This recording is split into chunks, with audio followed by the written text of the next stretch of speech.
Oi, gente, tudo bem? Sejam bem-vindos ao Jornal, um evento do curso de jornalismo. Eu sou Yasmin, acadêmica do curso de jornalismo e estagiária na GECOM. Boa noite, pessoal. Eu sou a Ellen, aluna de jornalismo e também sou estagiária da GECOM. O Jornal ele acontece todos os anos e tem como propósito aproximar os profissionais de nós, alunos.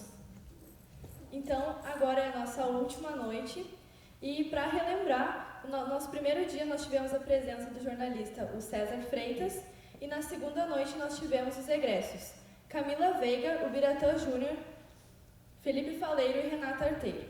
Hoje nós recebemos para um bate-papo o jornalista Luciano Potter, então seja muito bem-vindo e nós agradecemos por ter aceitado nosso convite. Convidamos agora o coordenador do curso de jornalismo, Marcos Santuário, para dar uma palavra de boas-vindas.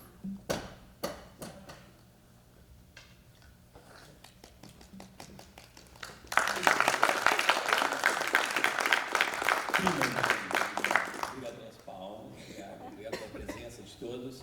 Primeiro, uma saudação especial ao Potter, obrigado por estar aí com a gente. Está meio disfarçado de cadeira, né? Porque tu veio verde, né? Está meio disfarçado de cadeira. Obrigado por ter vindo mesmo, um prazer, todo mundo queria muito te ouvir e estar aqui contigo. E as meninas disseram muito bem, esse é um evento feito especificamente para o curso de jornalismo e para os outros que se interessem, né? Mas fundamentalmente para a gente ter essas trocas que estão tendo, vocês que estiveram nos 3 dias, né? No primeiro dia online, devido aos acontecimentos de segunda-feira, que não permitiram que todo mundo estivesse aqui, mas não foi suficiente para derrubar, né, o nosso encontro sobre jornalismo, já que é muito importante a gente tratar de jornalismo contemporâneo num momento tão histórico como a gente está vivendo, né? Então, foi muito legal com o César Freitas. Na segunda noite, com os nossos egressos, é genial também a gente ver ex-alunos vivendo o mercado profissional já em diferentes áreas. É a história do eu sou você amanhã, né, Jean? Poder olhar assim e dizer, cara, amanhã eu estou lá na RBS, estou lá na Record, estou lá na Band, estou lá na minha empresa, né? Estou lá em Nova York, sei lá, qualquer lugar do mundo, né? E depois só não esquecer da gente quando a gente chama para vir aqui para bater papo com os alunos. Isso vai ser importante, tá, Júlias? Quando vocês estiverem já formados e tal. Bom, mas sem muita coisa, mas eu quero só dizer um detalhe, aproveitar um comercial da empresa concorrente do Potter.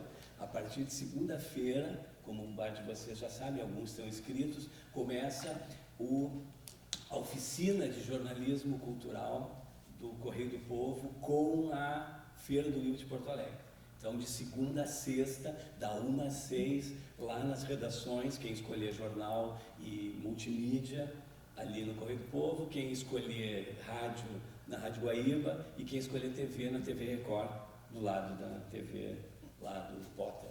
Né? Então, todos convidados, até amanhã é o último dia para se inscrever, tá? Procurem aí nas redes, tal, com todos os detalhes para se inscrever. É uma experiência legal, quem já fez pode comprovar, tem vários ex-alunos aqui e tal. Tem até editor-chefe da CNN Brasil, que foi aluno aqui, fez oficinas, tal, então quer dizer que rola um processo de segmento. Então, de novo, obrigado, Potter, por estar aqui, obrigado a todos, obrigado aos professores que organizaram, o professor Alisson, a professora Adri, e aproveitem bem, porque é um momento fundamental de trocas de experiências e muitas perguntas que vocês vão fazer, seguramente legais para o Potter, que vocês ouvem, vocês leem, vocês veem, e agora vocês vão poder tocar. Não sei, né, Potter, eu estou dizendo. Está liberado. Tá liberado. Calma. Beleza, então tá. Obrigado, Potter, obrigado, gente, e uma ótima noite para todo mundo. Valeu, obrigado.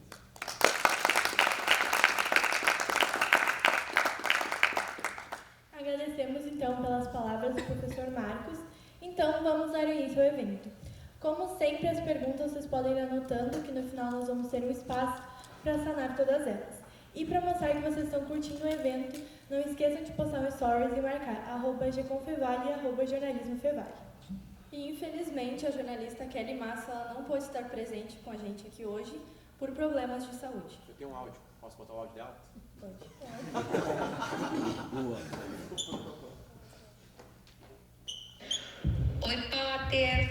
Olá, pessoal, tudo bem? Primeiro que alegria estar falando com vocês. Estou ainda com o coração apertado porque queria ter estado aí, mas enfim, como Eu vou botar um e-mail, tá? Que eu ouço aqui todo dia. contei até casualmente hoje no texto, estou vivendo esse momento da maternidade, da descoberta, de enfim, experienciar isso que é recalcular a rota, entender que às vezes, ou sempre a prioridade tem que ser o Gabriel, né? Tem que ser o bebê que vem aí. A gente está muito feliz, saudáveis, estamos chegando no 6º mês de gestação, o Potter acompanhou isso desde o início, eu perdi outras 2, então por isso que eu fico ainda mais cautelosa e atenta, e quando a médica diz, ó, Kelly, tira o pé, né? Tira o pé do acelerador, eu acabo fazendo essa opção. Mas dizer que fico muito feliz, muito honrada, e vamos embora combinar uma outra data. Aliás, quero aproveitar e convidar vocês para estarem conosco, acompanhando, fazendo uma visita para o Timeline. Venham para o estúdio, a gente vai ficar realmente muito feliz de ter vocês com a gente. E depois disso tudo, tenho que dizer para vocês que vocês estão com um gênio, que é o Potter, né? Um gênio da rádio, dos podcasts. Aproveitem e um beijo grande. Eu não tinha escutado todo o áudio, desculpa. Esse aqui é o Gabriel, ó.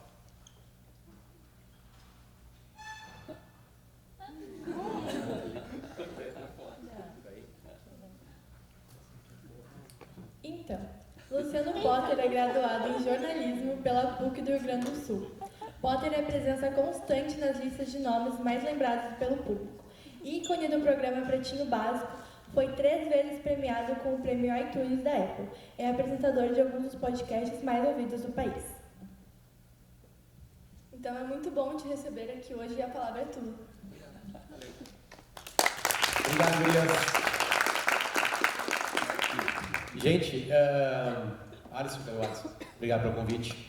Eu tento o máximo possível falar com a gurizada do jornalismo e qualquer outra. Quem mais me chama, obviamente, jornalista, nunca ninguém me chamou numa sala de medicina, né? Porque me chama pra quem lá. Mas enfim, porque eu gostava muito disso quando eu estava na faculdade. Era muito bom ouvir as pessoas que estavam no mercado de trabalho e elas sempre falavam pra gente assim, ó, cai fora, vai fazer outro curso. Aí eu me formei e hoje sou a pessoa que posso falar pra vocês, que fiquem no curso. Daqui a pouco vocês podem dar sorte. Tá? Eu só falo isso aí quando eu estou no curso de jornalismo, nos outros cursos, nos outros momentos, isso aí. O que aconteceu? Já que o jornalista passa fome, eu criei uma palestra para viajar por aí, para apresentar para empresas. E é incrível a coincidência de que essa palestra se encaixa muito na noite onde a gente quer discutir, vocês querem discutir, como é que está a profissão, porque isso é muito legal. A nossa profissão é uma profissão que se movimenta muito, enfim, então vocês vão ver que na minha palestra, que eu dou para empresas, eu dou em eventos de tecnologia, enfim, muitas coisas vão se encaixar para o momento que a gente está vivendo. E na verdade, a palestra é sobre mim, a verdade de verdade, assim, o meu sentimento, como que eu estou vivendo as coisas, o que eu estou sofrendo principalmente, então essa é a advertência, que são as minhas angústias, como eu estou enxergando o mundo. Eu me formei em 2002, eu comecei como estagiário na RBS no ano 2000, então são categorias de base da RBS mesmo, assim, comecei muito pequenininho lá e as coisas aconteceram. Tanto aconteceram que eu tive 2 filhos, vocês podem ver que uma vida de família é uma vida muito legal, muito saudável, muito alegre, tudo aquilo que aparece na propaganda é verdade. Por exemplo, tem uma bebezinha aqui, é uma bebezinha? Como é o nome dela? Stella! Oi! Tudo bom? Essa época é boa, essa época é um pouquinho mais difícil. A gurizada começa a crescer, e aí a gente tem que se adaptar. Porque a nossa profissão, assim como todas as outras profissões, recebeu um baque que fez a gente rediscutir muitas coisas, que foi ter ido para casa. Eu fiquei 2 anos fazendo rádio da minha casa, literalmente. Todos os meus filhos participaram dos programas, todo mundo participou, babá participou, todo mundo estava por lá, estava entrevistando um ministro, daqui a pouco entrava meu filho, papai, onde é que tá, não sei o quê? E o ministro irritado desligava o telefone. Porque a gente passa por algumas mudanças, a gente entende as mudanças. Eu gosto muito dessa data e para vocês vai ser ainda mais marcante, porque neste dia, na cidade de Santa Maria, exatamente dia 24 de setembro de 97, eu estava esses dias dando uma palestra no dia 24 de setembro, e um cara do público, Potter, hoje é aniversário. Eu não sei que está comemorando, porque foi nessa data que eu escolhi. Eu estava em dúvida entre 3 profissões, 4 na verdade. Ou eu seria trabalhar, eu iria para o direito, ou eu faria publicidade e propaganda, até aí tem dinheiro, ou eu queria ser diplomata.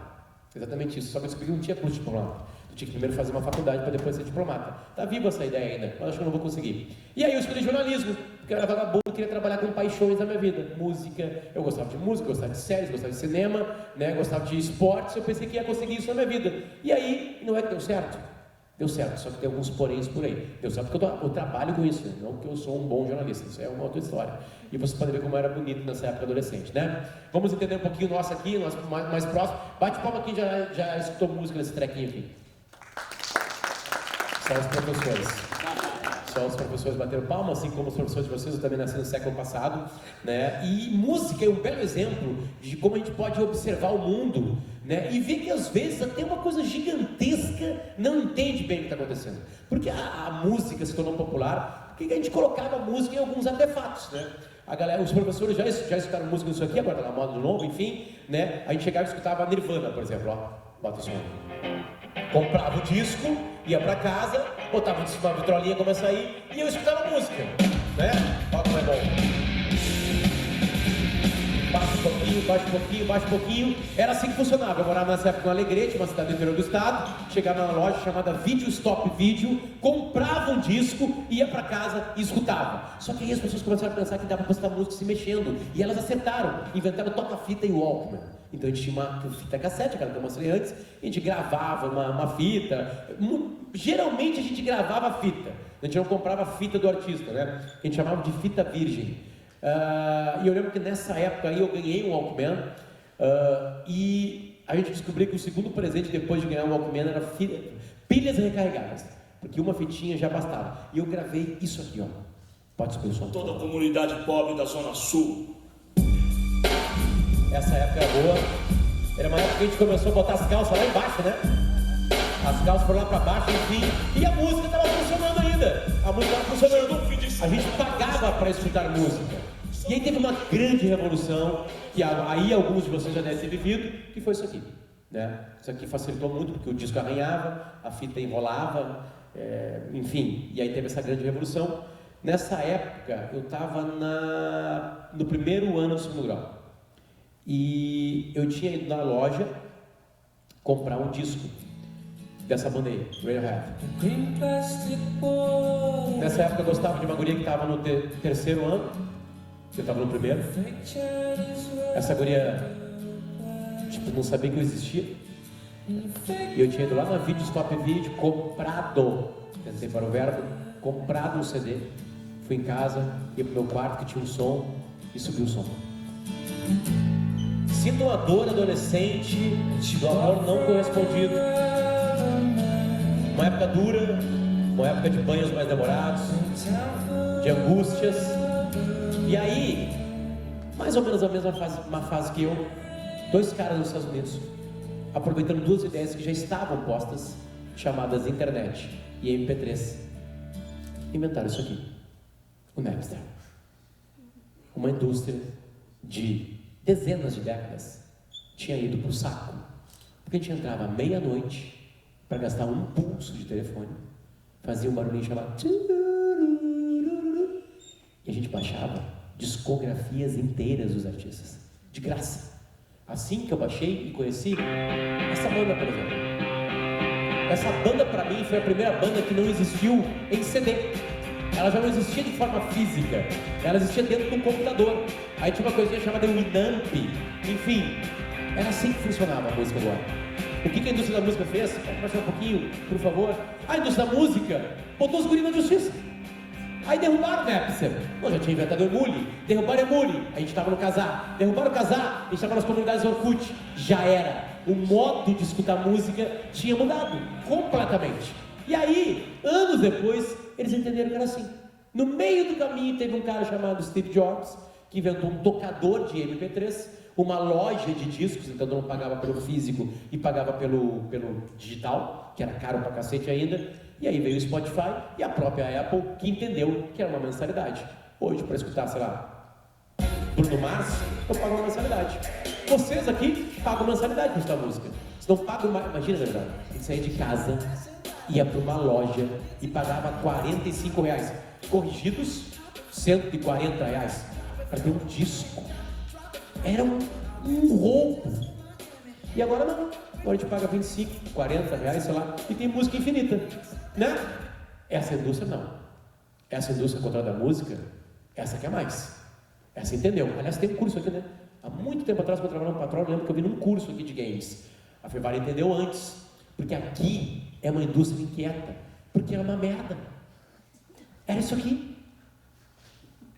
Uma cobra, um escorpião, 3 jacaré e um cara.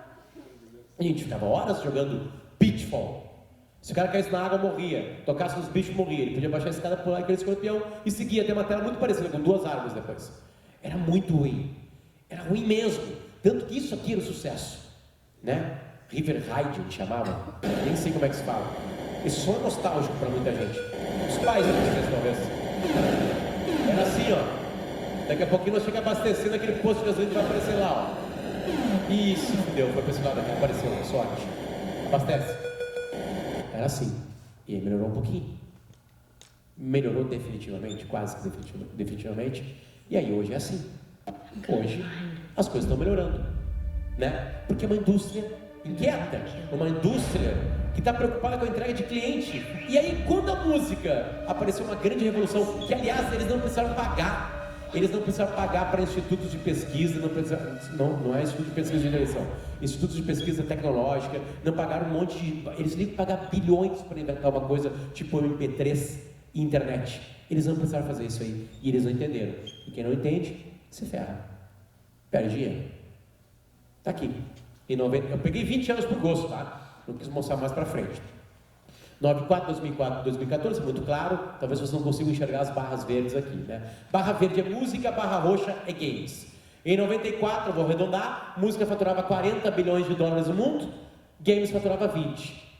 Aqui está o Napster. Aqui está gurizado o Napster, bem aqui onde eu estou. Derruba a música, de 40 vai para 13,6 e games sempre melhorando. Em 10 anos sobe para 93, mais 10 anos vai para 125. Hoje eu não teria teto aqui para mostrar. E aí agora sim que música, depois do Spotify, depois do YouTube, depois de entender como é que as pessoas consomem música, começou a se dar bem. A gente tem um mercado de música no Brasil já consolidado, com bilhões de venda, né? Mas ali, ó, olha a comparação das barras lá, ó, ainda lá em cima.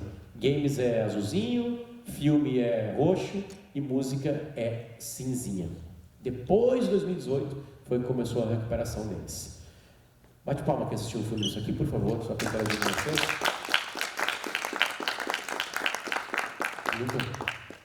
Sabe o nome disso aqui? VHS.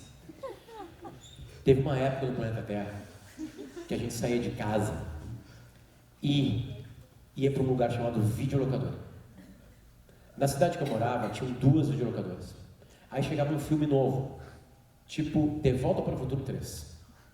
Chegava em cada videolocadora 2 fitas, chamadas VHS. A cidade inteira tinha 4 chances físicas de assistir o filme. Aí eu levava para minha casa o VHS e eu olhava o filme e ele ficava lá parado e a cidade esperando eu devolver. E eu devolvia e pagava uma multa, sabe por quê? Porque eu não tinha rebobinado. Tu não sabe o que é isso, né? Rebobinado. Temos uma pessoa aqui que não sabe o que é rebobinar. Era assim que a gente consumia. E é assim que teve gente que ficou bilionária nos Estados Unidos. Cada pontinho amarelo é a abertura de uma nova Blockbuster. A Blockbuster foi a grande locadora. Era demais. A gente saía de casa, minha mãe dava banho em mim no meu irmão de tarde, num sábado, e a gente ia para lá para escolher desenho para pegar. Cada um pegava 2 fitas, cada desenho tinha 25 minutos. É como se pegasse um desenho do Paw Patrol, o Patrulha Canina. Acabou, já era. Vê de novo. Não tem um segundo, entendeu? Não tem a 4ª temporada, já era, vai ter que pegar fisicamente a 4ª temporada. Aí tá aqui, ó, abrindo e abrindo. 97, um ano marcante, já passamos o 97, porque foi criada uma empresa, já falo dela, e a gente entrava, e tem uma coisa muito mais triste ainda, porque a gente entrava na videolocadora, bem assim, e aí um dia eu olhei, uma coisa que eu nunca tinha dado bola na locadora, tinha uma salinha com uma cortina separada. Sabe o que era lá? Os filmes adultos, que a gente não podia pegar. Porque não existia Xvideos. Xvideos você conhece, né? Um pouco envergonhada ela, como uma estudante de jornalismo, sabe tudo, porque o jornalista não precisa ver as coisas, mas precisa saber que as coisas existem. Agora, em 2007, vai ter uma leve... Olha, veja que esse número está crescendo ainda, né? Na década retrasada, e começa a despencar vertiginosamente. Aluguel de sala, entrega de fita, pessoas desempregadas, e daqui a pouquinho isso aqui vai subir. Lá em 1997, veio uma empresa e começou a entender uma coisa. A empresa veio e falou assim, ó, vou entregar DVDs e Blu-rays pelo correio. Depois de VHS veio DVD e veio Blu-ray, ela começou a entregar pelo correio. Em 2007, essa empresa inventou, não, ela não inventou, na verdade ela copiou a ideia de outra empresa e ela pegou o streaming e começou a pagar uma mensalidade, as pessoas pagavam uma mensalidade. O que ela fez? Ela foi lá nos estúdios que já faziam filmes e séries, pagava para os estúdios, tipo Paramount Pictures, paga para Paramount Pictures, pega os filmes e séries deles, coloca numa plataforma, as pessoas pagam uma mensalidade, eles passam uma grana para os estúdios, que para eles era espetacular, porque né, era só, eles ganhavam grana com filmes que já existiam ou que eles estavam produzindo, e aí a gente pagava uma mensalidade para ver. Daqui a pouquinho vai fechar a última blockbuster do planeta Terra. Eu não sei se é do planeta Terra, dos Estados Unidos eu tenho certeza absoluta. Enfim, o que aconteceu? Aconteceu uma coisa muito simples. Empresas vieram e destruíram. Quer ver uma coisa? Bate-papo não é quem rouba a senha, bate-papo é quem paga Netflix. Isso tu paga, né? Pô, é claro, porque agora tu chega na Netflix e tu assiste Netflix. Tem tudo lá. É muito simples. Está aqui. Essa empresa entregava pelo correio primeiro. Então já quebrou as locadoras. Em 2007, copiou a Amazon Prime Video e começou a entregar para o streaming. E em 2012 eles fizeram a terceira revolução deles, que eles começaram a produzir material. Uma videolocadora de correio já ganhou Oscar. Eles começaram a produzir, por eles entenderam que eles iam ser quebrados. Porque dois caras, tipo aqueles caras do Napster lá, inventaram uma plataforma parecida com a deles, iam pagar mais para os estúdios que produziam, iam cobrar menos da gente, a gente ia pular de ideia para lá, porque é melhor pagar menos, né? Por que eu vou pagar 45 se eu posso pagar 20? E eles iam quebrar. Então eles começaram a produzir. O produto de vídeo que as pessoas pararam e ficaram mais horas na frente neste ano é um produto de vídeo feito pela Netflix, que é a série do canibal lá, o Dahmer, né? Se não existisse Netflix, não existiria Dahmer. Então uma videolocadora virou uma produtora que dá emprego para diretor, dá emprego para roteirista, para ator, para atriz, enfim. Está aqui uma grande ideia que se consolida observando as coisas, entendendo enquanto ela está viva que tem que observar o que está acontecendo de mudança de consumo, enfim, né? A gente não estava para se conectar, acabei de contar uma história para ela de como era pegar um filme para se divertir num final de semana, né? E hoje a gente está completamente mergulhado na conexão. Não existe som, não existe como sair, não existe como fugir, né? Disso. Feed infinito, se eu abrir meu Instagram aqui, vou fazer esse teste para vocês, porque vocês sabem disso, né? Eu tenho Instagram só para palestra, galera, se aparecer algumas coisas ruins aqui, é só para mostrar para vocês aqui. É infinito. Ah, meu Deus, esse vídeo é maravilhoso, né? Não, desculpa, não é esse. É o vídeo do cara pendurado no caminhão na frente. Olha, o Brasil está dando para nós umas coisas maravilhosas, para a gente guardar para sempre, né? Ó o cara pendurado no caminhão. Cara, que coisa incrível que está acontecendo no mundo, cara. Enfim, se eu ficar aqui, eu vou ficar falando que coisa incrível que está acontecendo no mundo durante uns 200 anos. Porque nunca acaba o vídeo. Ó, é eterno. Porque eles fizeram assim pra gente. De repente, tem conteúdo infinito. Isso nos prende, obviamente. De repente, a gente assiste Netflix. Vocês já assistiram Netflix? É o seguinte, chegou em casa, sábado de noite, tem menor de idade aqui? Tem, né? Alguns, né? Todo mundo toma álcool aqui já, né? Toma álcool, né? Tirando esse tela, vamos lá, sabe que tá quase dormindo já. Assistir Netflix é o seguinte, tu chega sábado de noite, toma um banho, abre uma cerveja, senta no sofá e tu começa a ver o que tu vai ver. Aí tu começa, meu Deus, não acredito que isso aqui tá aqui. Demolidor tá aqui, olha, não sei o que, blá blá blá, 30 minutos, tô escolhendo. Aí não sei o que, meu Deus, não acredito que isso aqui entrou agora aqui, eu já vi isso aqui na década de 90, vou ver isso aqui outro dia. Passou 1h30, tô assim, beleza, vou dormir, não assisti nada. Tu fica procurando o que assistir, porque é infinito. É isso que acontece hoje. Tem consultora de Netflix, cara. A gente ganha dinheiro para dizer o que tem que assistir lá. As notificações deixam vivo esse sentimento, né, de estar ligado. Eu achava que era um cara muito esperto, porque eu deixava o meu telefone no silencioso, e aí eu descobri que isso não adianta muita coisa. Primeiro, porque toda hora eu vou lá espiar o que tem no WhatsApp, né? E segundo, que cria uma certa angústia na pessoa, tu não tem nenhum barulhinho, nenhum som, nenhuma luz, né? Dizendo, nenhuma tremedeira no bolso, dizendo que tem alguma coisa chegando para ti, alguém se importando contigo. Tá aqui o estudo. Então eu caí nessa aí, né? Os algoritmos são a coisa mais incrível da história da humanidade. Nunca a gente despejou tanto conhecimento sobre o que a gente é para as pessoas. Eu sempre faço uma brincadeira nas palestras. Ali tem um casal, por exemplo, vou pegar vocês dois de cobaia. Não sei se vocês viram, na frente tem uma caminhoneta, uma Nissan Frontier nova, 0 km, vocês viram? Se vocês dois vierem aqui agora na frente e darem a barra de procura do Google e o histórico de vocês dois, um pro outro aqui, vocês levam a fronteira para casa. Dou-lhe uma. A gente entrega para a internet coisas incríveis sobre a gente, que o nosso companheiro e companheira não imaginam. Porque a gente vai despejando o que a gente sente, o que a gente odeia, o que a gente ama, o que a gente quer saber. Porque tem muitos locais que vão pegando isso da gente. Muito simples. A gente despeja conhecimento em coisas inacreditáveis. E toda hora a internet tem algo nos puxando para lá. Né? Tem um novo filtro. Eu lembro disso aqui. Isso aqui foi uma revolução na minha vida, que foi poder escutar os áudios da minha mãe sem estar no WhatsApp olhando para a cara dele. E agora eu posso escutar minha mãe ouvindo alguma coisa, vendo alguma coisa. A minha mãe manda áudios de 12 minutos. 12 minutos. E eu descobri esses dias com meu pai que ela grava 12 minutos e depois ela aperta play e fica escutando ela em casa. Aí o pai vê minha mãe parada assim, em silêncio, e a voz dela, e ele fala assim: Marlene, o que houve? Não, estou escutando o áudio que eu mandei para o Luciano. Tipo assim. E aí eu pude, com essa função, que me prendeu mais na internet, sair dali, da cara do WhatsApp, né, ou ir para uma outra conversa enquanto eu escuto a minha mãe. Aliás, quando ela me mandou uma coisa de 12 minutos, eu liguei para ela: mãe, o que houve? 12 minutos, mãe.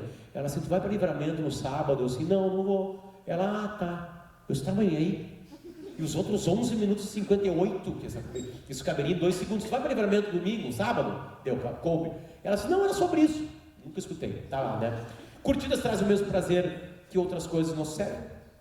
Bate a curtida de um like no Instagram. Você já viveu essa depressão, né? Sem curtida, sucesso completo, sou, né, Fevale, está nos meus pés. Daqui a 3 dias eu posto outra foto, 42 curtidas.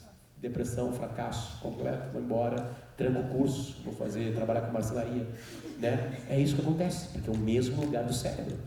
É incrível que eles inventaram uma coisa que ativa o que o açúcar ativa, que a cocaína ativa, e que outras coisas que viciam ativa. Está aqui, curtidas dão prazer. Eles estão em todos os momentos. Hoje a gente acha que a internet só está aqui. Quer dizer, hoje a gente acha. Hoje a gente já sabe que ela não está só aqui. Ela está em todos os lugares. E coisas inacreditáveis que a gente consegue comandar de longe através da internet.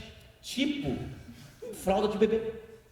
A Pampers criou um dispositivo que tu bota na fralda do teu bebê e o aplicativo te avisa se o bebê fez xixi ou o número 2.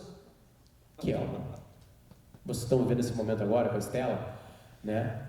Tá, cara, desculpa, isso aqui não existe, né, cara? Eu tenho um pequenininho lá em casa ainda que tá com fralda e eu quero sentir o cheiro da minha casa, de longe.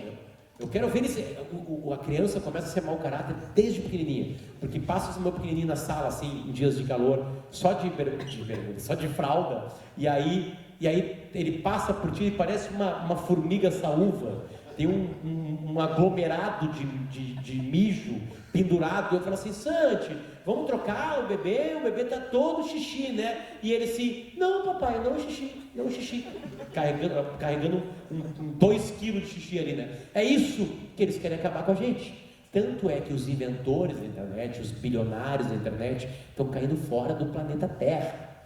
O inventor da Amazon, ele e a mulher dele inventaram a Amazon, que vendia livros pela internet, caiu fora da Amazon agora, só dá uns pitacos lá, e está botando todas as forças dele nessa empresa, que foi a única desses mega bilionários, como Elon Musk, que ainda não conseguiu ir no espaço mesmo, né? A Blue Origin chegou quase lá, tem camadas aí, desculpa a minha ignorância sobre essa aula de geografia lá de trás, né? Mas essa aqui não chegou ainda, mas esses caras estão caindo fora. Esses dias eu pensei, tinha uma lenda urbana que dizia que os filhos dos caras do Vale do Silício estudam em escolas que não tem tablet, né? E eu pensei que essa aqui era migué, de palestrante. Esse dia eu fui atrás, é verdade. A grande maioria dos filhos dele não tem tablet, tem tabuada com madeirinha, né? Eles devem saber alguma coisa que a gente não sabe. Tanto é que agora vem esse filho da mãe aqui, dono da nossa vida, porque ele é dono do WhatsApp, do Instagram e do Facebook. Ou seja, o WhatsApp e o Instagram nós estamos lá, e o Facebook, nossos pais, nossos avós, nossos tios estão lá, né? Espalhando um monte de mentira. Enfim, o dono da nossa vida, da nossa família, está dizendo agora que tem problema de privacidade e saúde mental para nós. Que filho da mãe! Incrivelmente, na época mais conectada da história da humanidade, a gente está vivendo a época mais solitária, e algo absolutamente sério. Países mais sérios que estudam, como é que se chama isso? Que estudam, não é estudar a mente, estudam o comportamento, não é o comportamento, meu Deus, sempre foge essa expressão, que estudam a saúde mental, já conseguem observar isso. Mais da metade da população, bem mais deles aqui, já tem sintomas de solidão crônica. E o que ela causa? Ela aumenta as chances de ter coisas que matam. Definitivamente matam. A solidão apareceu quando a gente está conectado. Quando eu consigo de longe saber se a Estela fez xixi ou fez o número 2. Né? E controlar outras coisas na nossa vida. É absolutamente incrível que isso esteja acontecendo linkado com isso. Tanto é que o Reino Unido, que tem um sistema de saúde muito parecido com o brasileiro, começou a gastar demais com saúde mental e criou um ministério, né, entre aspas, não é exatamente um ministério, mas é uma pasta, para estudar a solidão e ver como é que faz para os ingleses serem menos solitários. Eles foram lá aprofundar e descobriram que isso é causado pela internet, pelo excesso de horas que a gente fica lá dentro, né, e pelas coisas que a gente faz linkadas à nova tecnologia. Sempre lembrando que tecnologia não é só isso que está aqui com a gente, esse microfone legal aqui, eu não tenho nenhum fio aqui. O martelo foi uma tecnologia. Não existiu martelo. São ideias que a gente pega, dominam a nossa vida e a gente avança. Eu acho essa estatística aqui bem cara de imprensa sensacionalista, porque eu vejo poucos tubarões, né, por dia. Selfie tiro todo dia. Então é óbvio que vai ter mais gente se matando. Aliás, eu faço isso como brincadeira. Esses dias aconteceu no lado argentino das Cataratas do Iguaçu. O argentino foi lá tirar uma selfie e foi pro saco. Né? Deve ser uma morte horrorosa, né? E morreu um selfie. Ele simulou pica-pau. Simulou pica-pau no barrilzinho, né? De novo, uma coisa bem antiga que ninguém, teus alunos entenderam. Esses dias eu botei o pica-pau pro meu filho e ele tentou apertar play porque ele achou que estava parado o desenho. Porque ele é mais lento, né? Enfim, seguimos. A gente está numa era onde a gente tem que mostrar que a gente está, onde a gente tem que opinar, a gente tem que se mostrar. E todo mundo que não faz isso se angustia. Né? As faculdades de jornalismo foram sacudidas. Eu fiz jornalismo, galera, de 98 a 2002. Não existia nem sombra de YouTube, de Twitter. Tinha uma coisa nascendo chamada Orkut, né?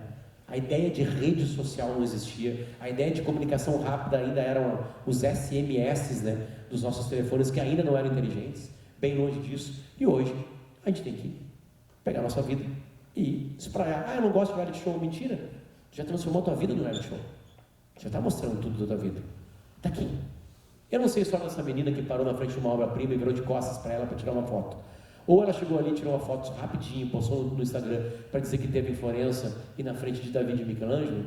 Ou ela fez essa foto para mandar para a mãe dela, que um dia contou a história dessa estátua, que era um mármore inteiro, gigantesco, da altura desse teto aqui, que um cara só com mármore trabalhou e fez uma coisa absolutamente perfeita. As veias da mão que está um pouquinho mais pendurada são exatamente iguais quando a gente para. É uma coisa inacreditável. Mente mágica. Eu não sei se ela fez isso. Se ela fez uma foto só para mandar para a mãe dela, ou se ela fez uma foto só para mostrar que ela esteve lá. Mas a gente está nessa época. Então é porque a gente não dá mais bola para coisas absolutamente geniais, a gente não tem mais tempo, porque é muita coisa acontecendo, a gente não entende bem as coisas que estão acontecendo. E vocês sabem, e estão estudando, é só começo. Já começou a aparecer arte que eu não toco. Antes eu tocava numa arte. Tem gente protestando contra os plásticos dos mares, jogando líquidos ou coisas sólidas em obras de arte que tu pode tocar, né? Agora apareceu arte que a Estela vai entender e a gente não. Porque a Estela, que acabou de dormir, isso mostra como está legal a palestra, ela vai entender que NFT é uma coisa comum. É arte que só está na internet.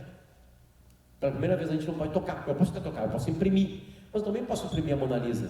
Mas a Mona Lisa, que um gênio foi lá e pim, tem uma. E ela está, você sabe onde ela está. NFT, um cara foi lá, trabalhou, fez os macaquinhos, esses caras pagaram. O Neymar já revendeu por mais do preço, então já ganhou uma grana aqui como vendedor de arte, né? E as NFTs dos macaquinhos já estão dando muita grana para o cara que criou. É a arte que não se toca mais, é a arte que só está online. E eu posso copiar, pegar uma fotinha dessas aí e fazer o meu perfil no Instagram. Sim, eu também posso imprimir a Mona Lisa e botar na minha casa. Mas a original vale grana, e a original só está lá dentro. Começaram a aparecer coisas assim. O metaverso, você já deve também ter estudado, enfim, sendo a história de um livro, de uma sociedade que tinha a vida normal como a nossa hoje, e tinha uma vida dentro de um universo absolutamente perfeito, perigoso, mas que tu adentrava nele, né? Tu vivia. A gente não tem banda ainda de internet para isso, enfim, né? Tem uma coisa aqui que já está rolando, e a gente não se dá conta, né? Porque as coisas são mais devagar, né? Isso aqui é um vídeo de uma loja dentro de um jogo que o meu filho joga, chamado Roblox. E aí olha só quem está lá dentro vendendo roupa.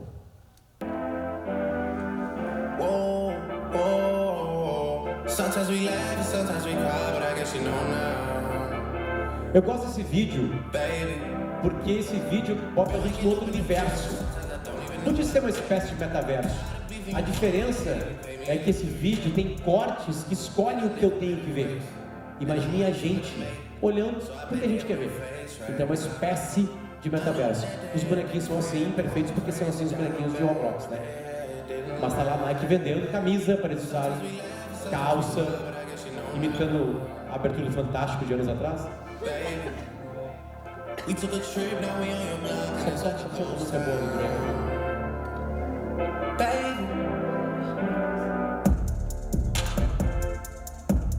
Então eu compro o Nike pro meu filho fora, dali e dentro, dali. Imagina quando for perfeito.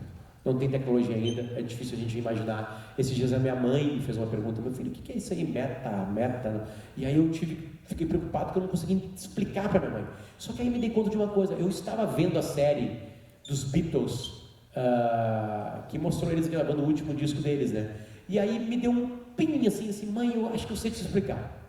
Tem uma série dos Beatles gravando o último disco deles, que tem várias câmeras dentro do espaço. Eles entraram para um espaço, o tamanho disso aqui, né? E aí começaram a gravar música, apresentar coisas um para o outro e gravaram um disco lá dentro. Imagina que eu chegasse em casa, do trabalho, da aula, botasse um chip, um óculos, algo que eu não sei o que é, e eu pudesse estar lá dentro vendo isso. Tem uns gênios, pega uma banda que vocês gostam, sei lá, e vocês estão lá dentro vendo. Eles liberaram o metaverso deles. Eles estão na vida real lá, só que tem uma tecnologia que nos coloca lá. Imagina tu poder ver o Paul McCartney mostrando isso aqui para os 3 companheirinhos dele. Primeira vez. Olha a cara dos outros.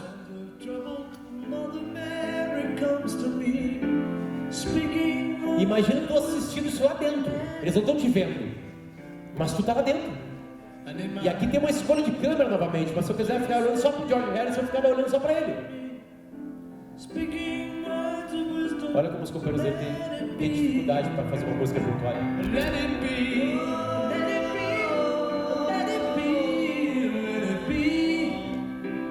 Whisper words of wisdom, let it be. Metaverso, a gente está lá dentro. Se a gente já está preocupado com a nossa saúde mental, olhando para telinhas, imagina como é que vai ser no futuro, né?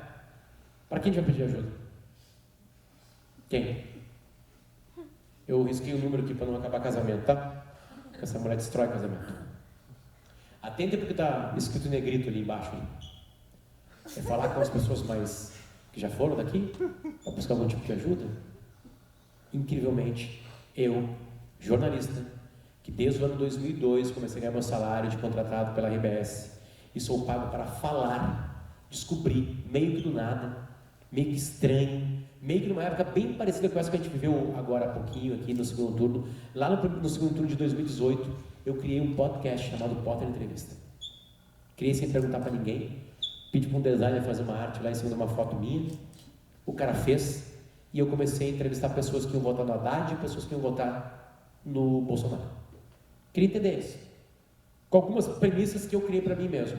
Eu não precisava brigar com os caras, eu não precisava interromper os caras, e se eles estavam falando ideias estapafúrdias, eu dava corda. Simples. Aí com a corda, tu quiser fazer um laço, tu faz, quiser fazer um nó, tu faz, quiser te enforcar, tu faz. E eu pensei, azar, é para mim. Eu fiz um podcast para mim, eu vou para um estúdio, marquei com as pessoas e comecei a entrevistar as pessoas. Aí o Bolsonaro ganhou, aí eu criei uma nova temporada. Bolsonaro e agora. Aí gente que gostava do Bolsonaro e gente que odiava o Bolsonaro. E as pessoas falaram que o que vai acontecer vai ser isso. Eu tenho que ter certeza. Não, todo mundo vai morrer, vai ser nazismo, todo mundo, nós vamos morrer em 2 meses. É mesmo, mas como é que vai ser exatamente? Dava corda. Né?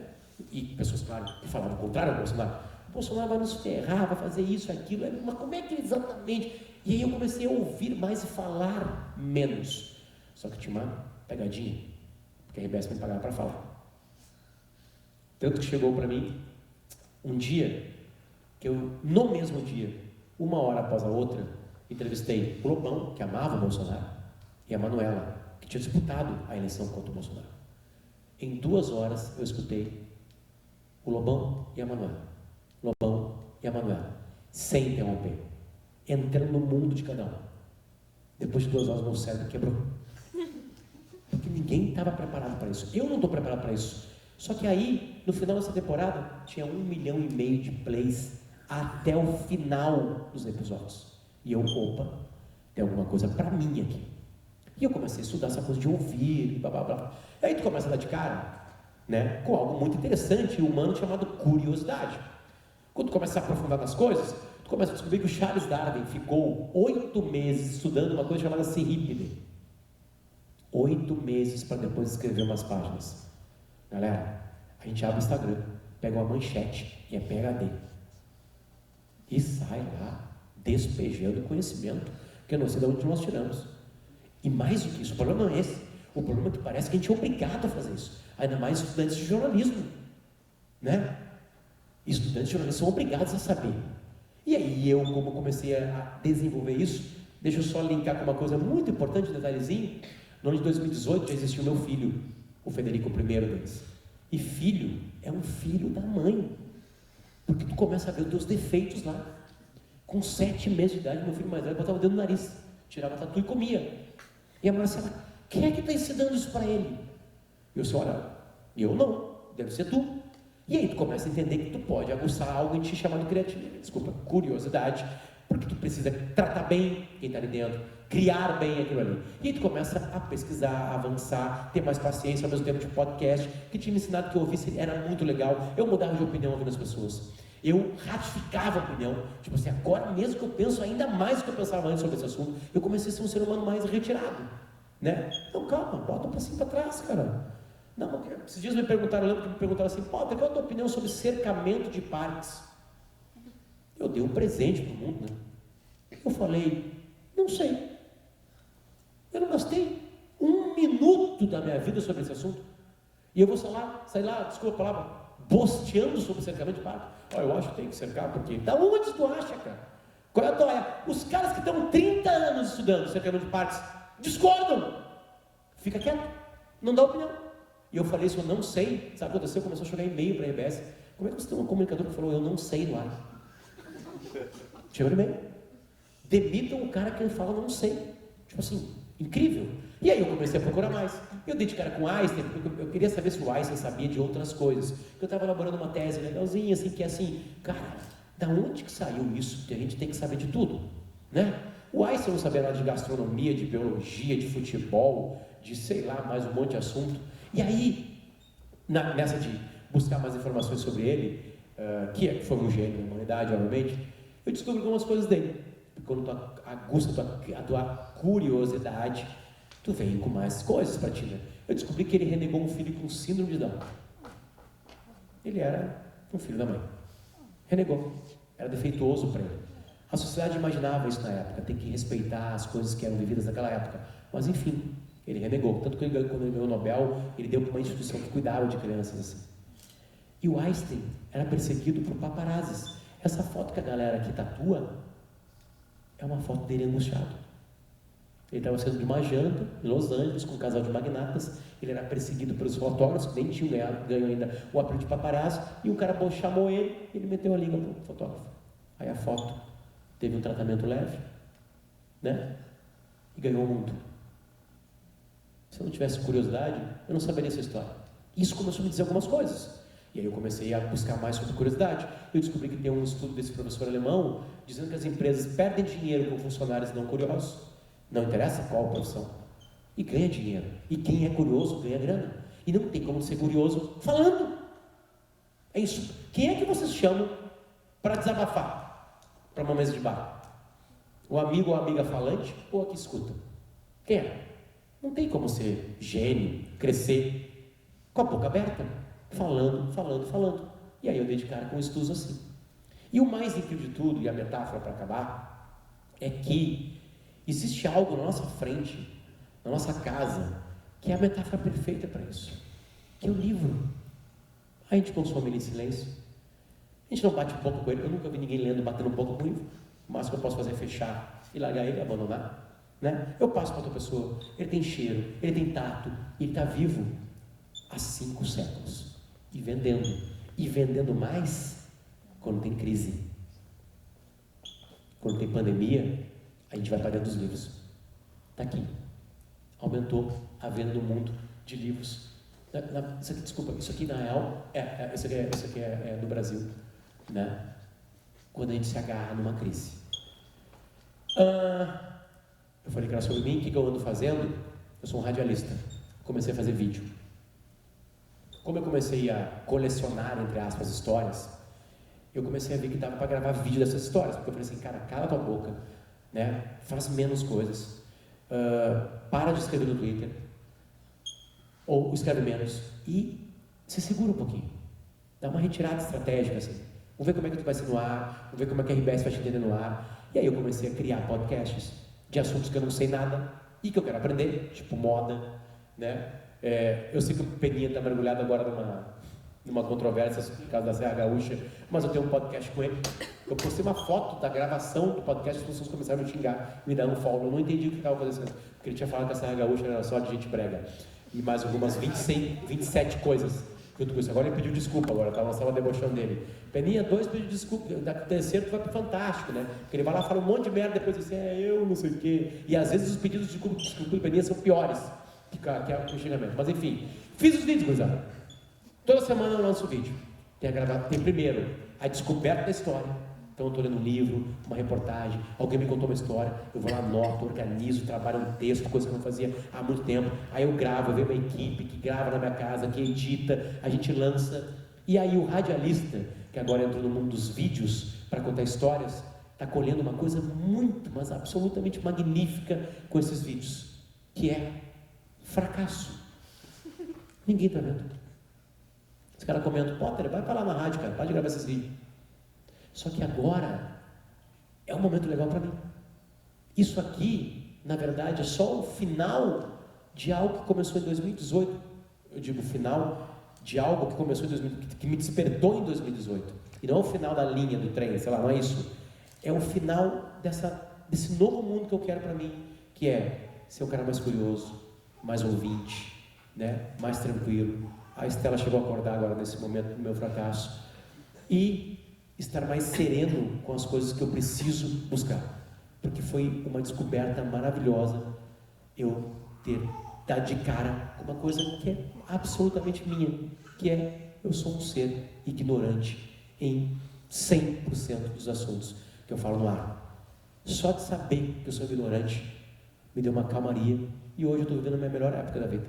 Filhos, silêncio, histórias, fracasso de views, mas uma paz interior maravilhosa.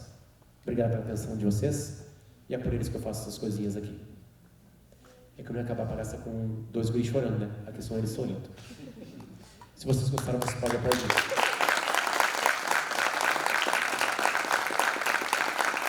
Eu faço sempre uma brincadeira, né? Com esse vídeo que eu achei aqui na internet, que é desse tijolo aqui, ó.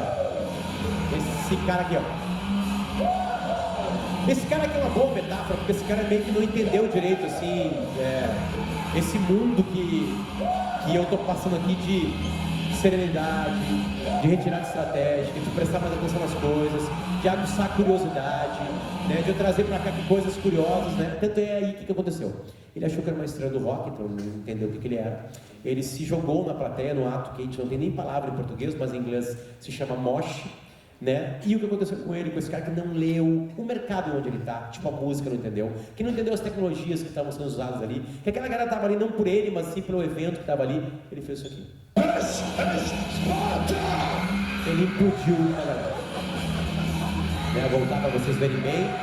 Sabe que o artista, quando dá um moche, as pessoas se matam para pegar ele, né? Vou botar em câmera lenta para vocês poderem ver que ele realmente cai num buraco negro, ó. Olha. Esse imbecil que não entendeu nada sou eu. Agora sim, gente. Agora sim. Agora acabou. Obrigado. Então, a virada do milênio na faculdade como acadêmico de jornalismo, se tu tinha alguma expectativa dos anos 99 para os 2000, e se alguma coisa se concretizou, se teve algum fato marcante, alguma experiência tua nessa virada? Fiquei esperando o mundo ser desligado no bug do milênio, né? Eu estava estagiando na Gaúcha e eu fui até às 11 horas da noite trabalhando lá como estagiário. Eu quase fiz notícia da hora certa da virada de milênio, porque a gente colaborava com quem estava fazendo, né? Eu não tinha expectativa, na verdade, assim, eu estava me dando conta que eu tinha escolhido um curso muito difícil de conseguir emprego. Tanto é que quando eu acabo meu curso, meu estágio, eu não sou contratado pela RBS. Eu fico 5 meses desempregado e aí abre uma vaga lá na Atlântida para fazer redação e aí eu sou contratado. Claro que eu já ter estagiado na RBS, eles me linkaram, me passaram já direto para a fase final de testes lá, né? Aí eu consegui a vaga. Isso foi uma grande mudança na minha vida, porque a Atlântida me ajudou muito a me soltar, né? A fazer... Claro, lá o jornalismo é completamente diferente, né? Me interessava na época, sei lá... Eu lembro que quando eu entrei, uma coincidência, eu entrei na Atlântida para fazer redação e não interessava o novo ministério do então presidente Lula, interessava o novo disco do Linkin Park, né? Então tu já era nichado, já estava aprendendo a lidar com nicho, assim, sabe? E comunicar isso de uma maneira mais leve, isso me ajudou muito, assim, para depois, anos mais tarde, começar a entrevistar pessoas no Patrola e agora no Timeline, né? O Timeline começou em 2014. Enfim, são esses caminhos tortos da vida, assim, mas a minha grande expectativa era se eu teria emprego, de verdade. Juro por Deus, era esse o meu sentimento, né? E se eu ia ficar na Gaúcha, por exemplo, como eu disse para vocês, eu não fiquei. Coisa de tecnologia não era tão assombroso ainda, assim, sabe? Já existia internet, a gente vivia no Internet Explorer, no Netscape, aí já tinha o Orkut ali, comunidades, tipo, eu não sei dobrar lençol com elástico. A vida era mais fácil naquela época, eu acho, né? Aí vieram os smartphones, e aí fudeu tudo.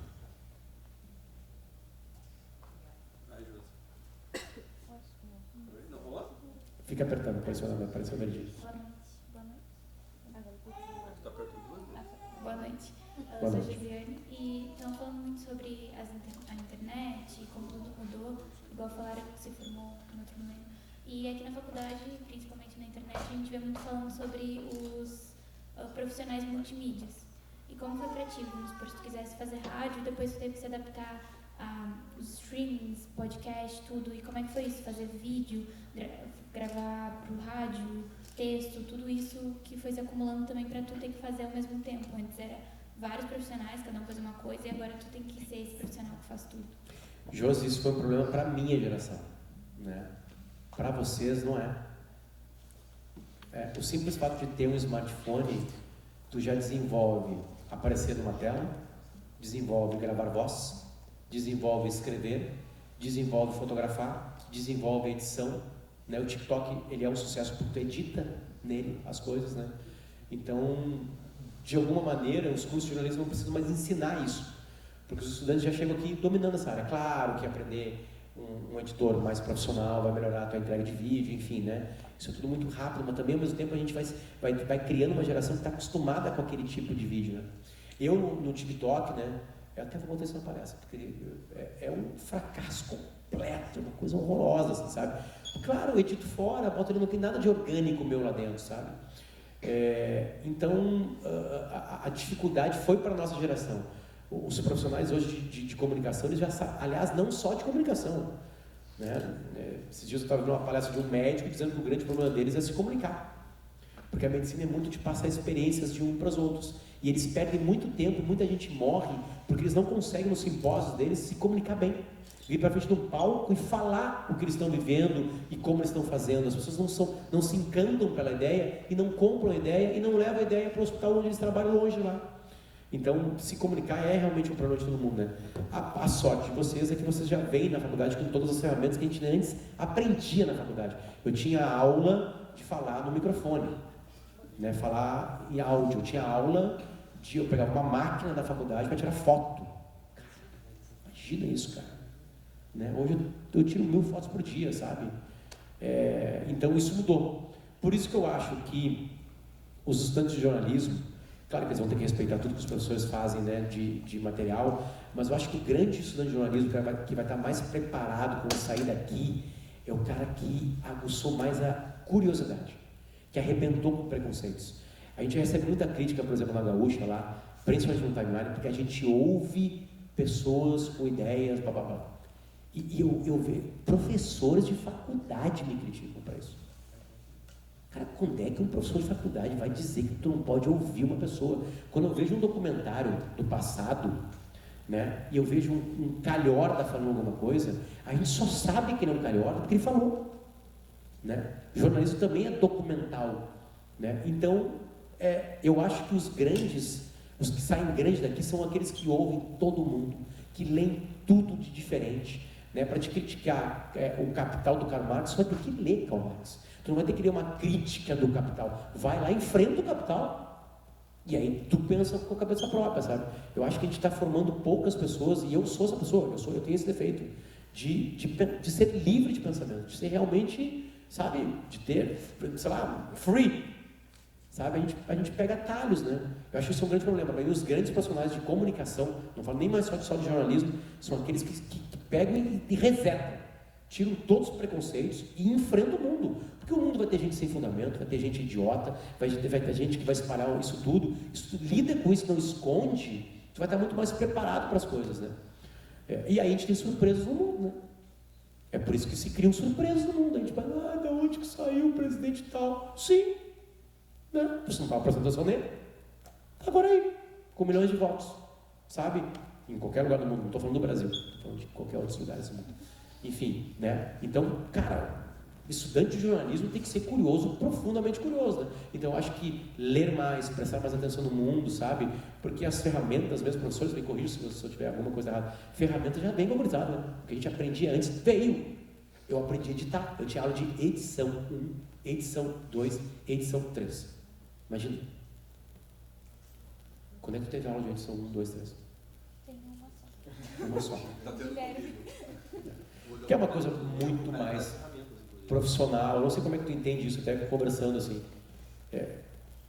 A gurizada já edita no TikTok, tem um. Como é que faz? O que a gurizada mais tem dificuldade. Deixa eu puser. O que a gurizada. O que a gurizada mais tem dificuldade não é mais em operar. É ter a ideia do conceito, é ter a ideia da base, que é isso. Contar melhor. Isso. De ter um encadeamento de ideias, organizar as coisas. Aquilo que é para ser fácil, que é só fazer um corte e está pronto, isso tu faz no smartphone. Aquilo que é necessário, claro, tu ter referência, de tu fazer uma pesquisa, de tu conseguir colher algo, tu digerir a tua ideia para depois tu cumprir com aquela tarefa, é aí que está a diferença. Para vocês verem como o mundo muda, na Atlântida, que é uma rádio, em 2012, o Piangers assumiu uma área e contratou 4 pessoas para edição de vídeo. Porque a Atlântida tinha que entregar vídeo. De repente tinha câmeras dentro do estúdio de rádio. E o Fetter, no começo, não deixava uma câmera na frente dele, que disse que acabava com o charme, rompia a quarta parede, sei lá. Né? Aí começou a fazer sucesso, virou uma câmera para ele. Não ia ficar de fora do sucesso. Te respondi, José? Na real eu falei um monte de merda, né? Nem falei que tu queria, né? Boa noite. Eu pergunto de curioso, gostaria de saber de todas as tuas entrevistas, qual a mais marcante que tu já fez até hoje, e gostaria de saber hoje quem você gostaria de entrevistar no mundo esportivo, já que tu é um amante de futebol, e uma entrevista fora do mundo esportivo que tu gostaria de fazer ainda.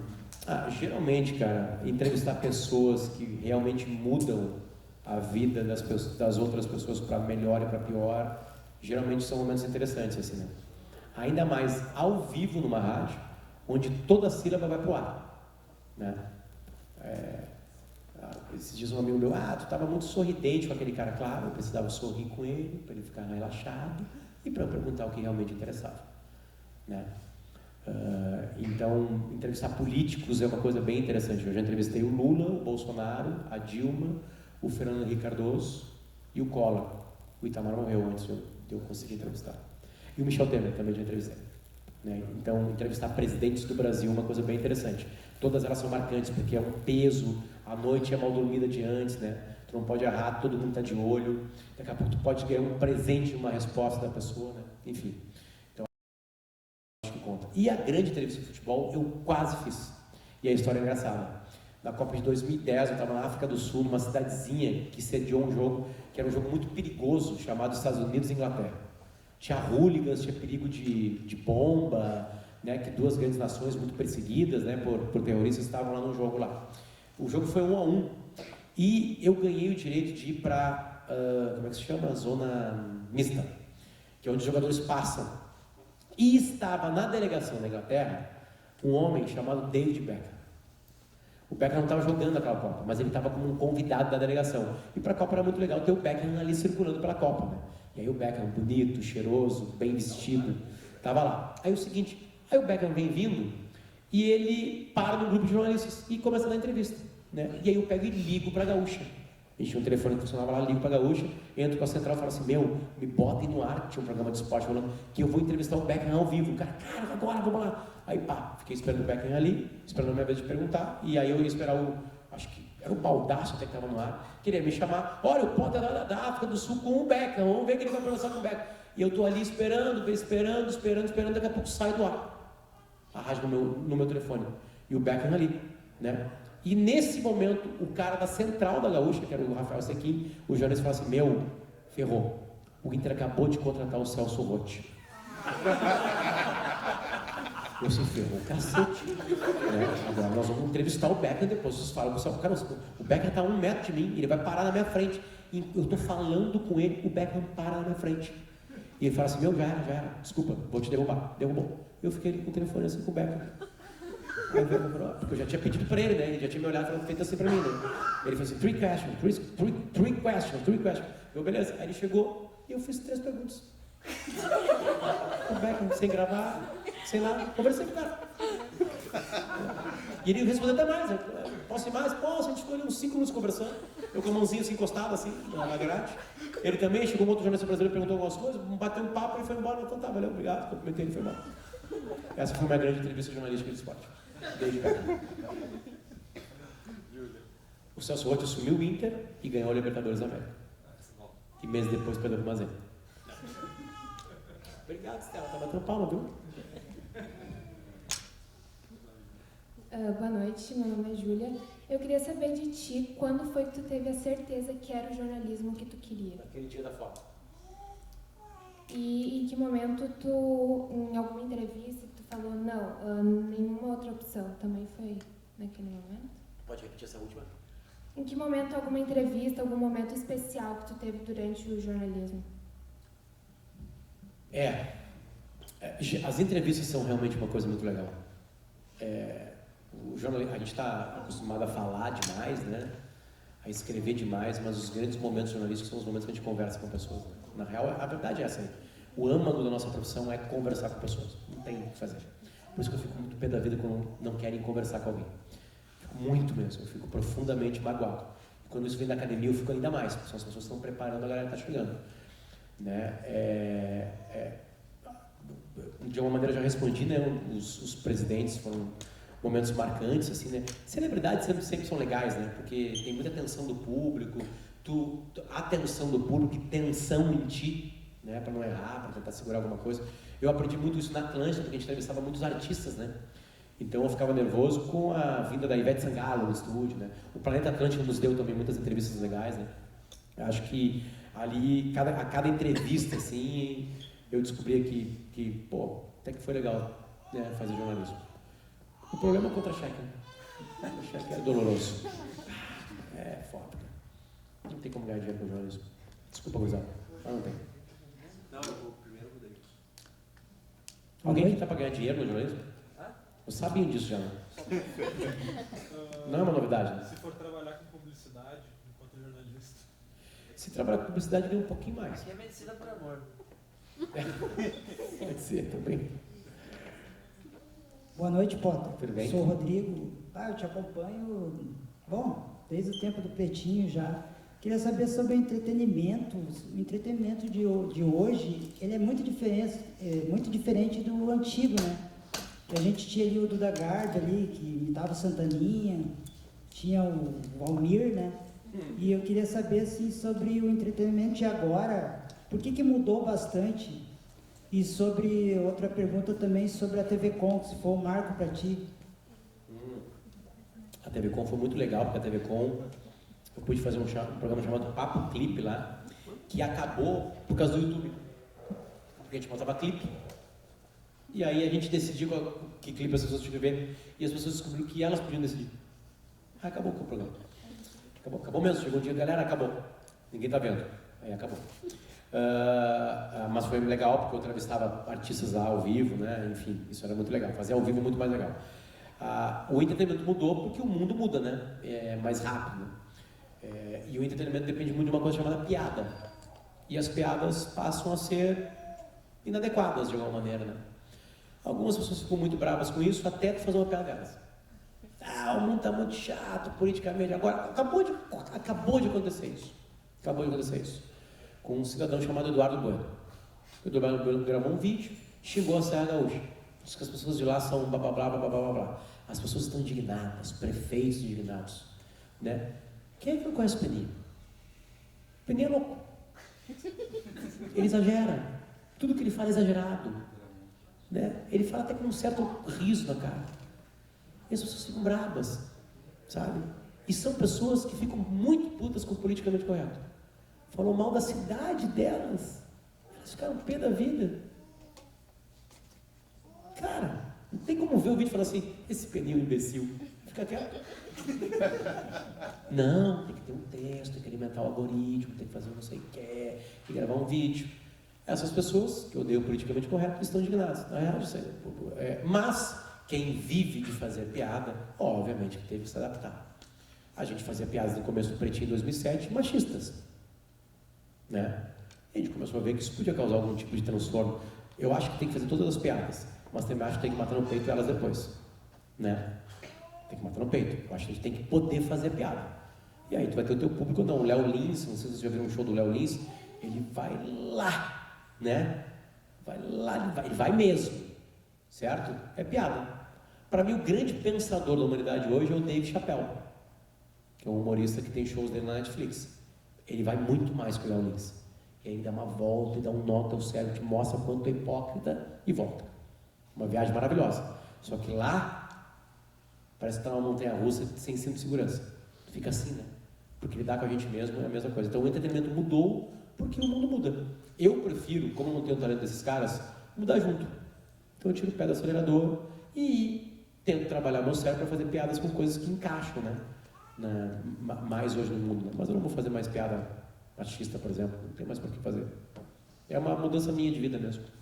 E se alguém acha que isso é chato, busca um humorista machista. Vai lá. Vai fazer.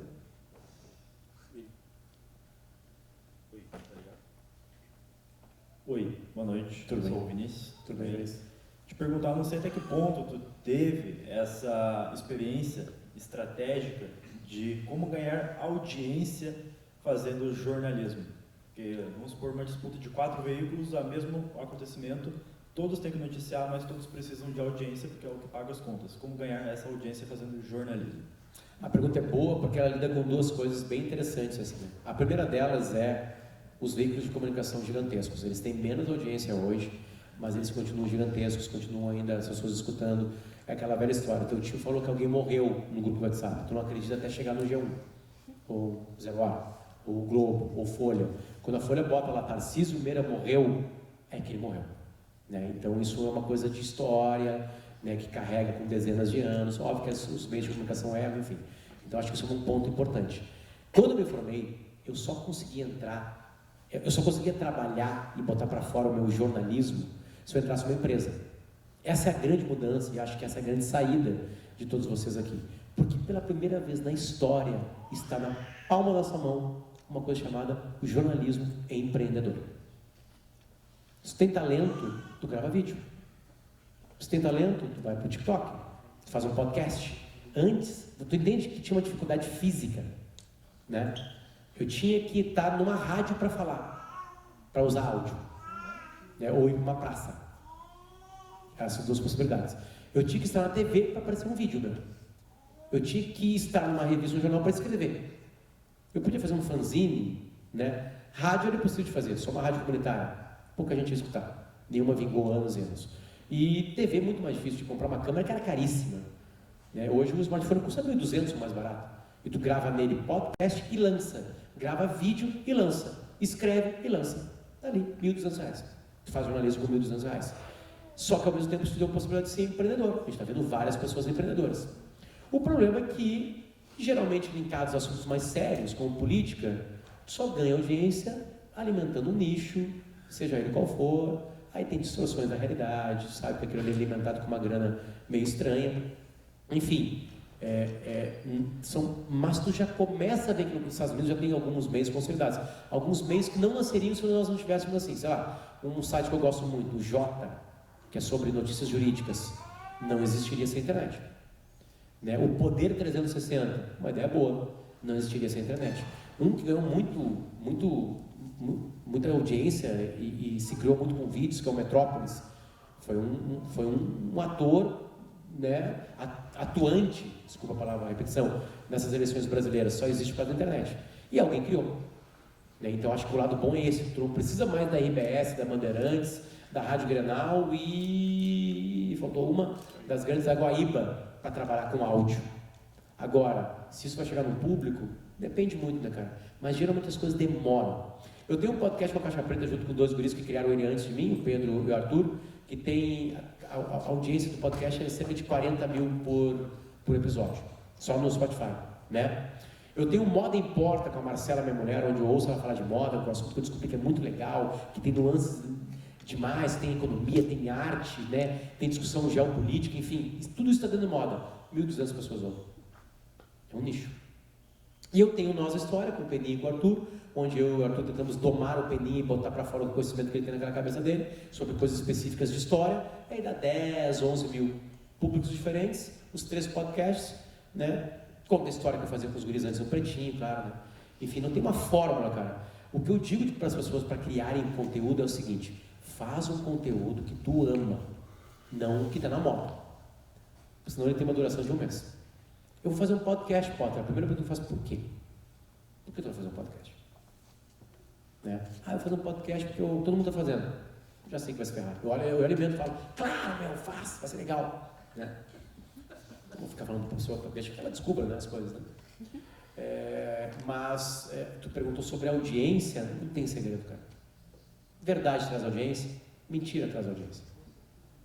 Né? Qualidade traz audiência, falta de qualidade traz audiência. Não tem uma fórmula. Eu acredito que tem que ter um poder de comunicação mesmo, assim, que é uma coisa meio genuína, às vezes meio difícil de encontrar, que é uma mistura de carisma também, facilita muito esse trabalho. Mas tu pode ter um carisma e tem milhões de influencers no Brasil que não entregam nada, é um vazio, e tem milhões de views. O que eu vou fazer? Né? Não tem fórmula. Agora tem uma fórmula, fazer. Tem que fazer. Se não fizer, não adianta nada.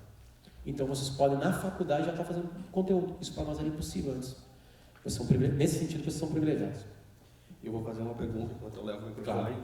Eu passei uma temporada do Potter Entrevista, maratonei uma temporada do Potter Entrevista e maratonei literalmente, porque eu escutava correndo. E aí pergunto, jornalismo é praga ou salvação no fim das contas? É mais ou menos o que eu ia perguntar, você faria hoje jornalismo? Se eu estudaria jornalismo? Hoje, se tu tivesse idade para fazer jornalismo, você faria? Mas nem perto disso. Nem perto. É um problema. É um problema, no mundo inteiro. Né? O jornalismo é salvação, né? Claro. Tem cidades americanas que os jornais, cidadezinhas americanas que os jornais fecharam, que as rádios fecharam e aumentou o índice de violência, de corrupção. O jornalismo é salvação pura. A sacudida que a nossa profissão tomou, assim, a surra que ela está tomando, ela é muito boa em algum sentido, né? A gente teve que se reinventar, a gente teve que entender o jeito de entregar. A gente caiu, infelizmente, em umas fórmulas bobas, assim, para caça-clique, né? As pessoas também estão lendo mais, mas lendo com menos qualidade, enfim. Eu acho que algumas coisas são armadilhas que a gente cai, assim, mas a gente precisou se reinventar. Precisou. Agora, a gente precisa cursar para isso. Já não tenho mais, quer dizer, já não tenho mais a certeza que sim. Agora, os meios de comunicação que realmente mudam as coisas, ainda só contratam pessoas que se formaram.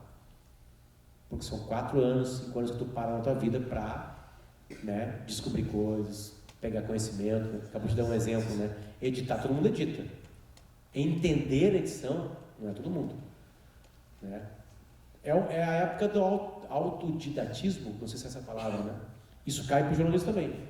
Agora, a 0 Hora só vai te contratar se tu fizer um curso de jornalismo. Então aproveite bem o curso. Muito mais teórico do que prático, assim, né? Quando tu fala de entender a edição, né? Tu vai para um quadro explicar, né? É uma coisa teórica, né? Tem uma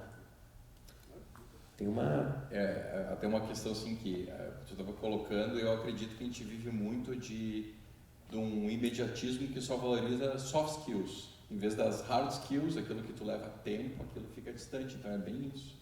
O que tu aconteceu, só quer aprender a ferramenta, não mais o conceito. O que aconteceu é que o mundo todo edita, né? Mas quando tu precisa contratar alguém para editar o vídeo do teu casamento, tu não entrega para o TikToker, né? Não entrega para ele. Senão vai vir um vídeo do teu casamento de 7 segundos. Mais rápido que o orçamento. Pessoal, estamos chegando nas 10 e vamos liberando o quadro, que tem 2 guris esperando. Então, vou subir aqui só para, em nome do curso de jornalismo, em nome da GECOM, que é a Rede Experimental de Comunicação, te agradecer muito pela parceria. Bota fez um baita do esforço, eu tentei usar uma outra expressão, mas fez um baita do esforço para estar aqui, marcamos data e mudamos e vimos formatos, então, muito obrigado mesmo pela disponibilidade e por estar aqui com a gente hoje. Uma salva de palmas.